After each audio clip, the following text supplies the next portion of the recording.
Jane Austen. Pride and Prejudice. Chapter 45. Convinced as Elizabeth now was that Miss Bingley's dislike of her had originated in jealousy, she could not help feeling how unwelcome her appearance at Pemberley must be to her and was curious to know with how much civility on that lady's side the acquaintance would now be renewed.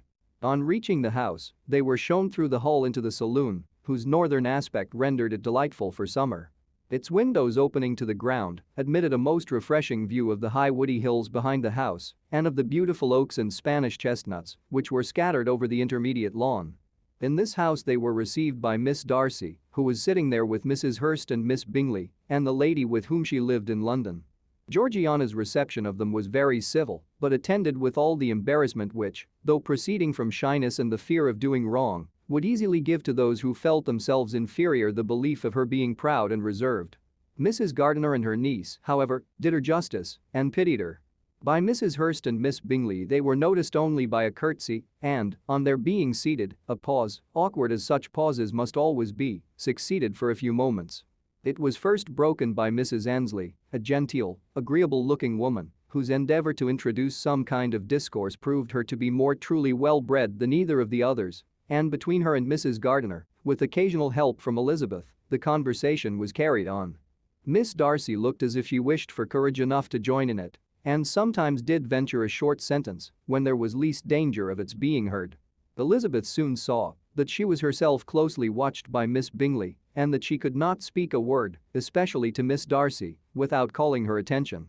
This observation would not have prevented her from trying to talk to the latter had they not been seated at an inconvenient distance, but she was not sorry to be spared the necessity of saying much. Her own thoughts were employing her. She expected every moment that some of the gentlemen would enter the room. She feared that the master of the house might be amongst them, and whether she wished or feared it most, she could scarcely determine. After sitting in this manner a quarter of an hour without hearing Miss Bingley's voice, Elizabeth was roused by receiving from her a cold enquiry after the health of her family. She answered with equal indifference and brevity, and the other said no more. The next variation which their visit afforded was produced by the entrance of servants with cold meat, cake, and a variety of all the finest fruits in season, but this did not take place till after many a significant look and smile from Mrs. Annesley to Miss Darcy had been given to remind her of her post. There was now employment for the whole party, for though they could not all talk, they could all eat, and the beautiful pyramids of grapes, nectarines, and peaches soon collected them round the table.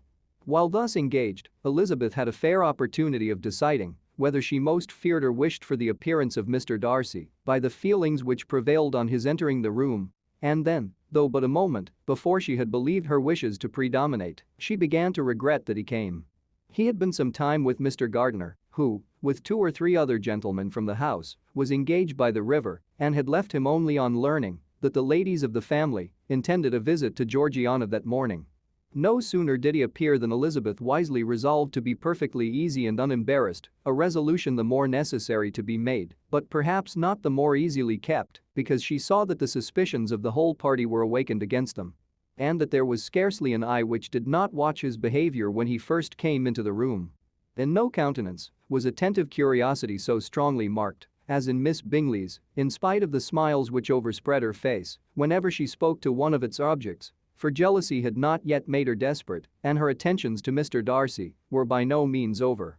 Miss Darcy, on her brother's entrance, exerted herself much more to talk, and Elizabeth saw that he was anxious for his sister and herself to get acquainted and forwarded as much as possible every attempt at conversation on either side. Miss Bingley saw all this likewise and, in the imprudence of anger, took the first opportunity of saying, with sneering civility, "Pray, Miss Eliza, are not the Shire militia removed from Meryton? They must be a great loss to your family." In Darcy's presence she dared not mention Wickham's name, but Elizabeth instantly comprehended that he was uppermost in her thoughts, and the various recollections connected with him gave her a moment's distress, but exerting herself vigorously to repel the ill-natured attack, she presently answered the question in a tolerably detached tone. While she spoke, an involuntary glance showed her Darcy, with a heightened complexion, earnestly looking at her, and his sister overcome with confusion and unable to lift up her eyes. Had Miss Bingley known what pain she was then giving her beloved friend, she undoubtedly would have refrained from the hint, but she had merely intended to discompose Elizabeth by bringing forward the idea of a man to whom she believed her partial To make her betray a sensibility which might injure her in Darcy's opinion and, perhaps, to remind the latter of all the follies and absurdities by which some part of her family were connected with that core. Not a syllable had ever reached her of Miss Darcy's meditated elopement. To no creature had it been revealed where secrecy was possible, except to Elizabeth, and from all Bingley's connections her brother was particularly anxious to conceal it from the very wish which Elizabeth had long ago attributed to him of their becoming hereafter her own. He had certainly formed such a plan, and without meaning that it should affect his endeavor to separate him from Miss Bennet, it is probable that it might add something to his lively concern for the welfare of his friend. Elizabeth's collected behavior, however, soon quieted his emotion, and as Miss Bingley, vexed and disappointed, dared not approach nearer to Wickham, Georgiana also recovered in time, though not enough to be able to speak any more. Her brother, whose eye she feared to meet, scarcely recollected her interest in the affair, and the very circumstance which had been designed to turn his thoughts from Elizabeth seemed to have fixed them on her more and more cheerfully. Their visit did not continue long after the question and answer above mentioned, and while Mr. Darcy was attending them to their carriage, Miss Bingley was venting her feelings in criticisms on Elizabeth's person, behavior, and dress. But Georgiana would not join her. Her brother's recommendation was enough to ensure her favor. His judgment could not err. And he had spoken in such terms of Elizabeth as to leave Georgiana without the power of finding her otherwise than lovely and amiable. When Darcy returned to the saloon, Miss Bingley could not help repeating to him some part of what she had been saying to his sister. "How very ill Miss Eliza Bennet looks this morning, Mr. Darcy," she cried. "I never in my life saw anyone so much altered as she is since the winter. She has grown so brown and coarse. Louisa and I were agreeing that we should not have known her again."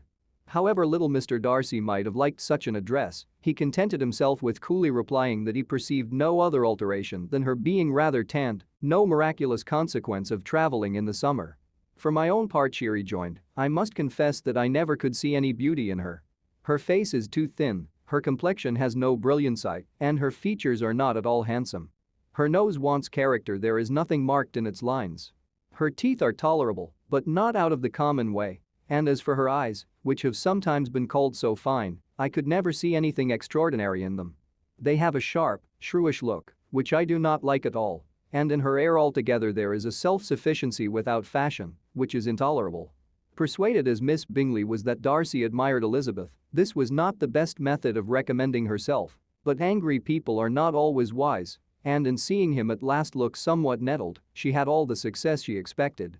He was resolutely silent, however, and, from a determination of making him speak, she continued, "I remember, when we first knew her in Hertfordshire, how amazed we all were to find that she was a reputed beauty, and I particularly recollect your saying one night, after they had been dining at Netherfield, 'She a beauty. I should as soon call her mother a wit.' But afterwards she seemed to improve on you, and I believe you thought her rather pretty at one time." "Yes," replied Darcy, who could contain himself no longer, "but that was only when I first saw her, for it is many months since I have considered her as one of the handsomest women of my acquaintance." He then went away, and Miss Bingley was left to all the satisfaction of having forced him to say what gave no one any pain but herself. Mrs. Gardiner and Elizabeth talked of all that had occurred during their visit as they returned, except what had particularly interested them both. The look and behavior of everybody they had seen were discussed, except of the person who had mostly engaged their attention. They talked of his sister, his friends, his house, his fruit, of everything but himself, yet Elizabeth was longing to know what Mrs. Gardiner thought of him, and Mrs. Gardiner would have been highly gratified by her niece's beginning the subject.